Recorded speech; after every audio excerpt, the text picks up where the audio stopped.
This Canadian lynx is twice the size of a cat. Now watch his reaction when a trainer goes to pet him.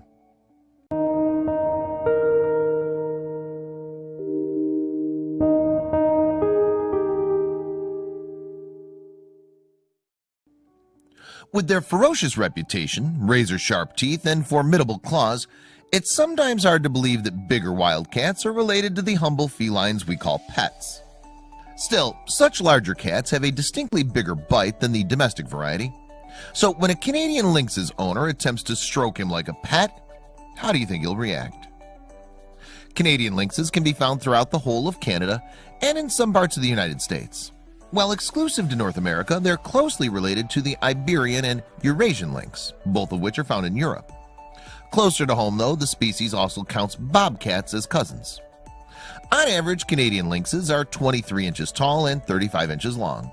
This makes them about twice the size of your average house cat.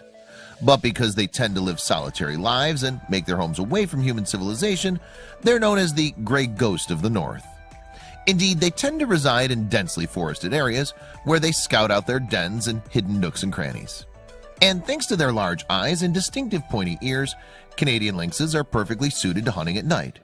They mainly eat snow hares, although they will catch other forms of small mammals when hares are scarce. The cat's predators, meanwhile, are coyotes, cougars, and wolves, and humans also hunt the animals for their fur. There's never been an abundance of lynx in the United States, but they were traditionally found in as many as 25 states. However, their numbers have dramatically declined due to loss and fragmentation of their habitat. Indeed, things got so bad for the cat that in 2000, the U.S. Fish and Wildlife Service listed the species as threatened in the lower 48. But while it's gotten harder to catch a glimpse of the Canadian lynx in the wild, many are available to view at zoos. And that's where Max comes in.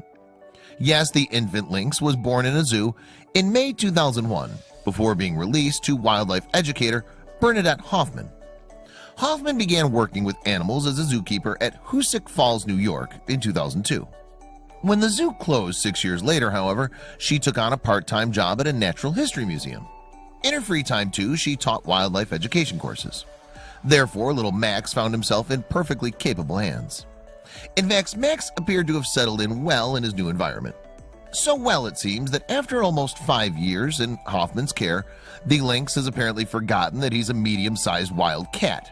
Indeed, extraordinary footage posted by the animal educator shows just how much trust exists between the pair.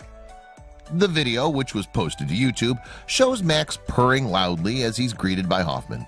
With the promise of a stroke, the lynx lifts himself towards his handler and gently bobs his head on her hand. Then, as Hoffman strokes him, the cat's purrs get louder and louder, just like any domesticated felines. After a while, the adorable animal sinks to the ground as he relaxes to his fullest. He even rests his head on his paws and closes his eyes, thoroughly enjoying the pleasurable massage. Just then, Hoffman begins scratching Max under his chin, which, as any cat owner will know, cats can't resist. Surrendering to his master's advancements, Max rolls on his back and wraps his paws lovingly around Hoffman's arm. All the while, the feline's purr resonates throughout the room. It appears from the video that Max has a lot more in common with the humble house cat than may have been previously thought. In a caption that accompanied the heartwarming video, Hoffman explained, "Max Lynx, the educational animal ambassador, takes a moment to get some good scratching before he sits down for his meal. He was born at a zoo in May 2011. He's not completely domesticated, but not wild either." Hoffman added, he educates the public on the endangered Canada lynx in hopes that people will be driven to conserve our environment and protect our wildlife. He is not declawed. During the winter, he weighs 40 pounds and summer about 34. He has about 4 inches of fur in this video, which makes him look fat. I mean fluffy. Since the video was posted in January 2016, it's been viewed an impressive 700,000 times. It's also attracted thousands of comments. In fact, many of the observations marvel at the similarities between Max and domesticated felines.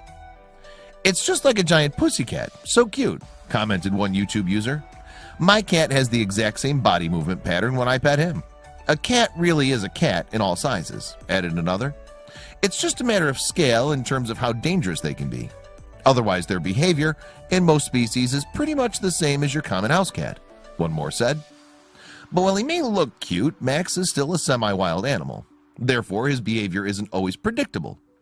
When asked if the cat had ever hurt her or others, Hoffman responded, "Max has no contact with anyone except myself, so he's not injured anyone.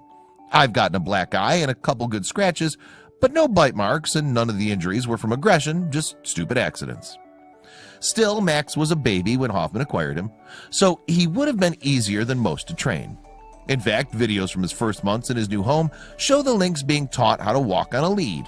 More footage features Max in his first educational visit, and although he appeared nervous at first, he soon eased into his new role.